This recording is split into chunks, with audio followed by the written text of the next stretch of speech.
இந்திய கம்யூனிஸ்ட் கட்சியினர் மே தின கொண்டாட்டம்.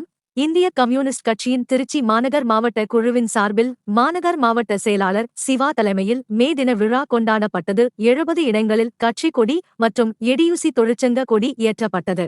மாவட்ட கட்சி அலுவலகத்தில் மத்திய கட்டுப்பாட்டு குழு உறுப்பினர் செல்வராஜ் கொடியை ஏற்றி வைத்தார். ஏடியூசி பொதுச் செயலாளர் சுரேஷ் மே தின உரையில் இந்தியா கூட்டணி வெற்றி பெற செய்வோம், தொழிலாளர்கள் சபதம் ஏற்றுள்ளனர், ஒன்றிய மோடி அரசை தூக்கி எறிவோம் என்றார். இந்நிகழ்வில் கட்சியினர் திரளாக கலந்து கொண்டனர்.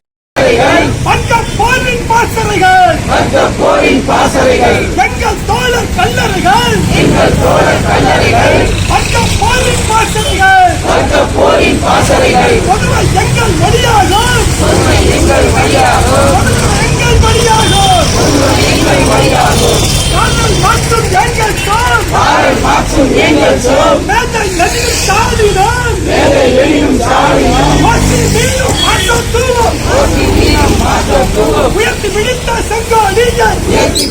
செங்கோடியை தாளவிடும் தாளவிடும் தாளவிடும் தாளவிடும் தாளவிடும் குண்டா தடிகள் தாக்கிய போதும் குண்டுகள் நெஞ்சை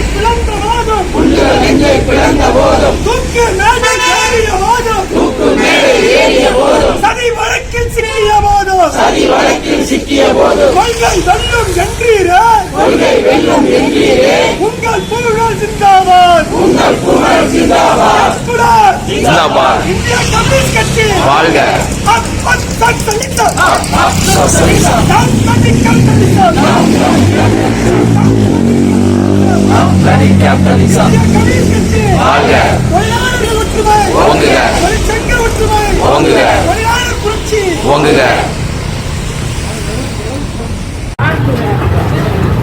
உலகம் முழுமையிலும் 138வது மே தினம் இன்றைக்கு நடைபெற்றுக் கொண்டிருக்கிறது.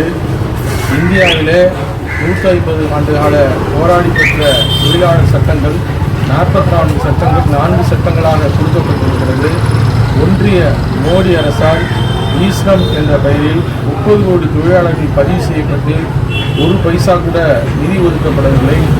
அமைப்பு சாரா தொழிலாளர்களுடைய நலவாரியத்திற்கு 1 லட்சம் கோடி ரூபாய்க்கு நேராக பணத்தை கபலீகரம் செய்து ஒன்றிய அரசு நடந்தாக்கிக் கொள்ள முயற்சி செய்கிறது. இப்படிப்பட்ட சீரழிவு கொண்ட தொழிலாளர் கொள்கையிலே இன்றைக்கு வேலை இழப்பு என்பதும் நாளுக்கு நாள் பெருகிக் கொண்டே வருகிறது.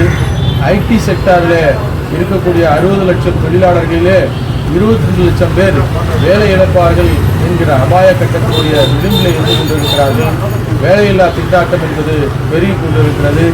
உலக நாடுகளின் ஒப்பிடுகையில் இந்தியாவிலே வேலைவாய்ப்பின்மை என்பது அதிகரித்துக் கொண்டிருக்கிற சூழலில் இன்றைக்கு நாடாளுமன்ற தேர்தல்கள் நடைபெற்றுக் கொண்டிருக்கிறது. இந்தியா முழுவதும் இந்த வேளையில் தொழிலாளி வர்க்கம் ஒரு சபதமேற்றிருக்கிறது. இந்தியா கூட்டணியை வெற்றி பெற செய்வோம், தொழிலாளர்களுக்கு விரோதமான ஒன்றிய மோடி அரசை தூக்கி எறிவோம் என்கிற சபதத்தோடு தொழிற்சங்கங்கள் ஒன்றிணைந்து போராட வேண்டிய சபதமேற்ற நாளாக இந்த மே தினத்தை